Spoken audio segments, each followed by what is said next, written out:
Olá, aluno! Hoje vamos falar sobre a inflação, um conceito muito importante em economia. A inflação, ela é definida como sendo um aumento contínuo e generalizado no nível de preços da sociedade. Ela possui consequências danosas para a economia. Por exemplo, se reduz o poder aquisitivo da população. O salário da população não consegue, então, comprar as mesmas coisas que ele comprava no mês anterior.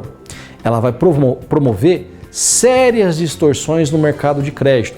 Por quê? Porque a taxa de juros vai se tornar muito alta.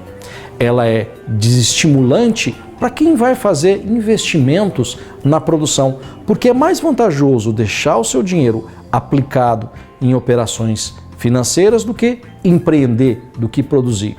E ela vai provocar uma expansão interna no nível de preços.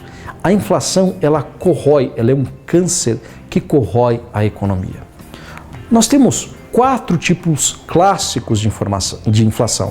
A primeira é a inflação de demanda, mas nós também temos inflação de custos, inflação inercial e inflação estrutural. A inflação de demanda, meu caro aluno, é aquela que se caracteriza por um excesso de demanda agregada em relação à produção disponível. Resumindo, mais gente querendo comprar do que pessoas produzindo. Ocorre, então, em todos os setores econômicos, um aumento substancial no nível de preços. Já a inflação de custos, ela compreende a elevação dos custos dos fatores de produção importantes para a produção. A inflação de custos, caro aluno, ela está relacionada tipicamente com a oferta.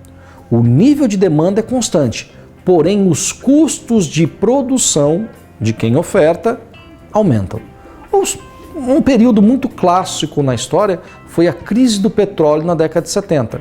O petróleo é um insumo básico para a economia. Ele subiu no primeiro choque do petróleo de 2 para 4 e no segundo choque do petróleo de 4 para 12. O mundo inteiro sofreu um processo inflacionário. A inflação inercial, ela é o tipo de inflação que vai acontecer levando em conta a inflação passada. Ou seja, a inflação passada vai influenciar a inflação atual. Isso acontece devido a reajustes salariais motivados pela correção monetária. Então, essa inflação ela acontece por um processo de retroalimentação dos preços. Ou seja, a inflação de hoje ela acontece em decorrência da inflação do período anterior. É a memória inflacionária.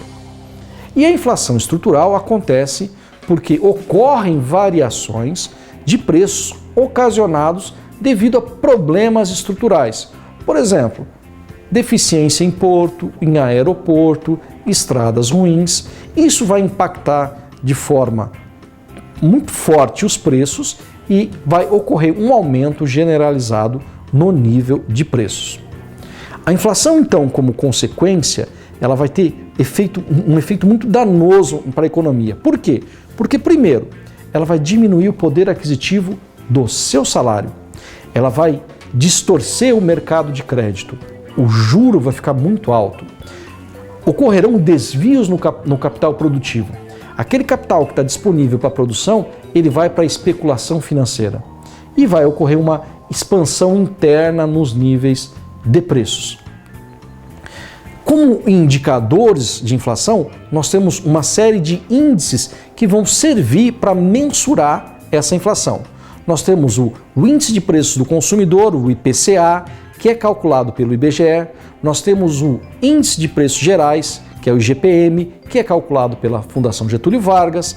Também pela Fundação Getúlio Vargas, nós temos o Índice de Preços ao Consumidor, índices que vão mensurar qual é o nível de inflação que a economia brasileira possui.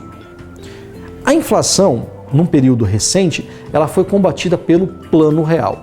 O Plano Real iniciou-se em 1993 com o Programa de Ação Imediata. Ele foi elaborado com um conjunto de medidas que passaram a vigorar em 1993. Em fevereiro de 1994, houve a implantação da Unidade Real de Valor, a URV.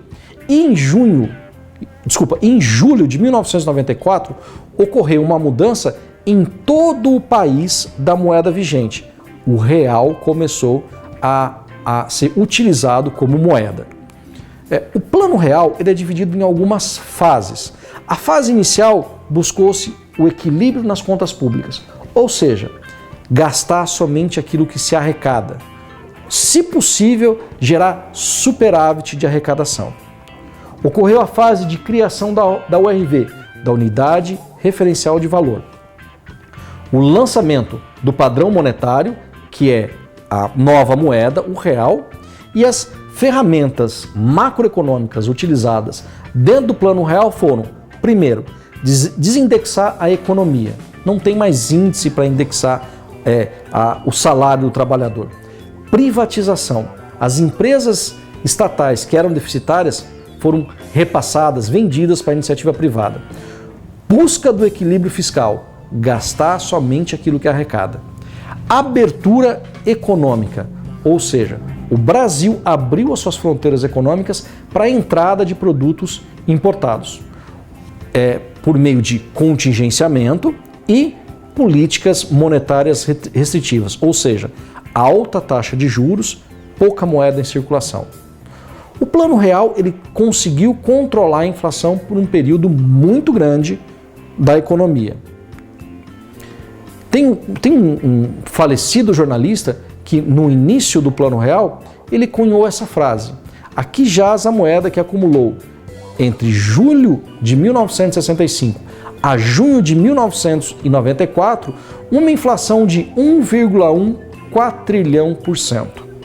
Quer dizer, é muito número. A inflação faz com que nós perdemos totalmente a noção. E é isso que o Joemir Betting fala.